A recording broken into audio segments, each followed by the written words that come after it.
Riddick Bowe, thank you for joining us on Sunboxing. Not a problem, mate. Welcome to the UK. Well, thank you so much. You enjoying the sunshine? Absolutely. Can you just tell us a little bit about why you're here? I'm here for several reasons. Well, let me just get straight to it. The first thing, I guess I'm here for, I want to help the kids, you know. I want them to put the guns down, and I'm saying if you put the gloves down, let's take it to the gym, you know. I want to teach them to box and things of that nature. How much, obviously looking back at your career, how important is that for you, sort of getting kids off the streets, getting them into boxing gyms and the discipline that boxing brings? That's very important, because I feel like, you know, if I didn't have guys to look out for me, where would I be? So, that's something I really want to do. Okay, looking back at your career now, what stands out for you as the best moment? And obviously there was quite a few of them. I guess the first 940 Van Holyfield for the heavyweight championship of the world. You see? Yeah. Obviously, Evander, you had 3 fights with him in the end. What was it that made Evander such a good opponent? He was always in great shape and very determined. And one thing about Evander, if you played with him, he would hurt you. He was very serious. As you say, he's in great condition. He still is today, and he's still talking about boxing. I don't think he's officially retired as yet. Are you surprised by that? No, I'm not surprised at all. I'll tell you why, because he's always trained, always in shape. And you look at myself, I'm a little chunky right now. Evander, you would never see him like that. Why is it so difficult though for some of you to walk away from boxing? Well, I guess it's kind of like an addiction. You get used to it. It's what you know, it's what you love, and you want to do it till you can't do it no more. Have you ever been tempted to make a comeback? I'm tempted every day. That's why, I guess for me, for the most part, I don't go to fight, because if I go to the fights, I want to hear the crowd and things of that nature. So I just stay home. So obviously you don't go to the fights, but do you keep up to date with boxing? No. You don't? That's part of it. If I see the guys fighting and what have you, I want, oh man, I can do that. I can do that better. I want to get back into it, so I just stay away. Okay. Obviously you're on Twitter now. How's that been? You enjoying that? Oh, it's been great, talking to the people. Yeah, I love it. I'm on Facebook as well. Facebook too. Is that one of the main things for you now, sort of meeting the fans that remember watching you, and even getting kids interested just in general in boxing, whether they be watching it, taking part? Absolutely. I think now, for me, I would love to take a kid from the beginning to a championship. I would love to do that. Okay. Is there anything you'd like to change about your career? I would change my manager. This guy was real slick. He was well, I guess initially he probably had good intentions, but as the money got bigger, I guess he changed him, opposed to changing me, changed him a great deal. And he went to college on that, so he knew how to be slick, and he just did me dirty.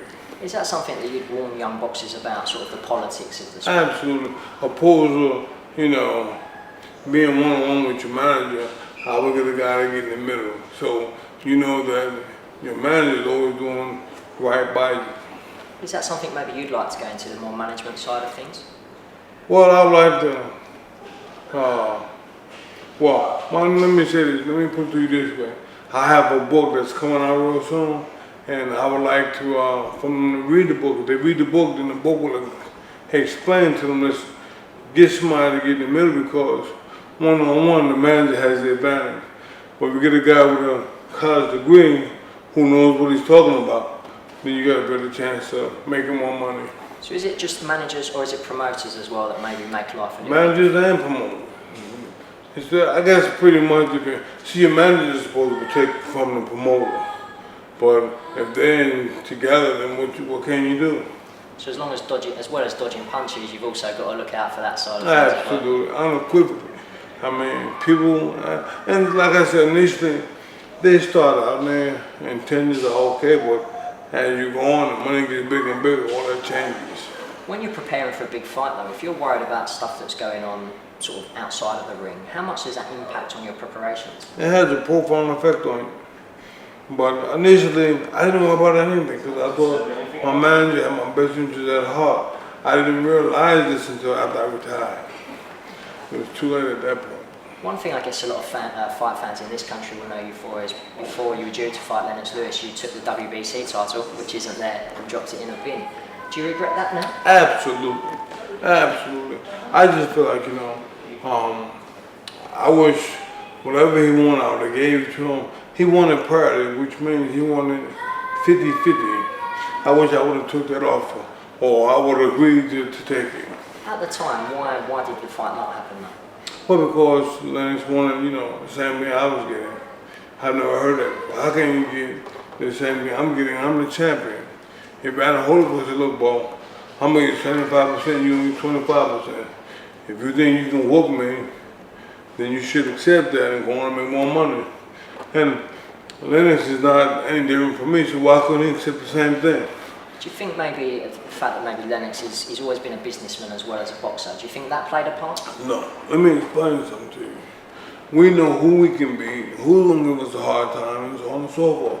And he just knew that he couldn't do nothing with me as a professional.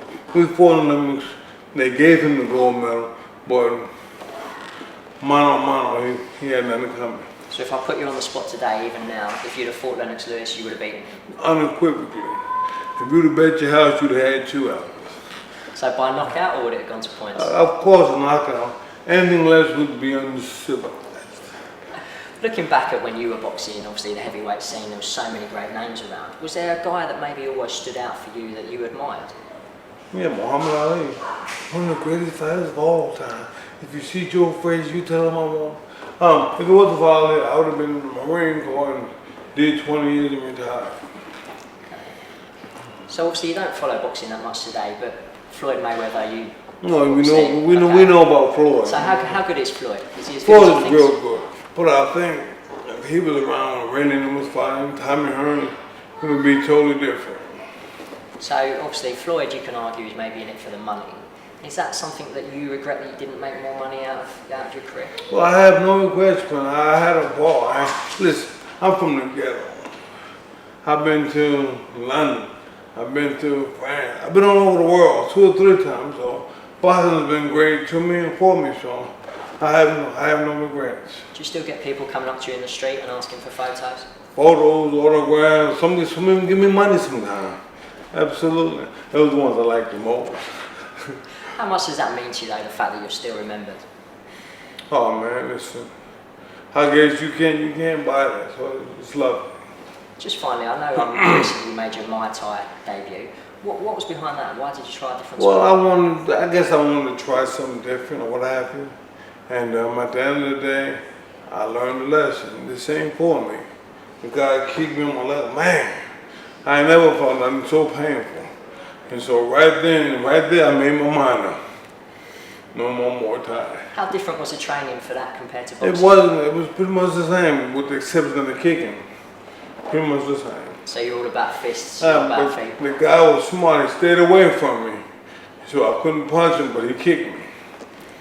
And what are you going to do for the rest of your time in the UK? What I'm doing right now, taking the lead.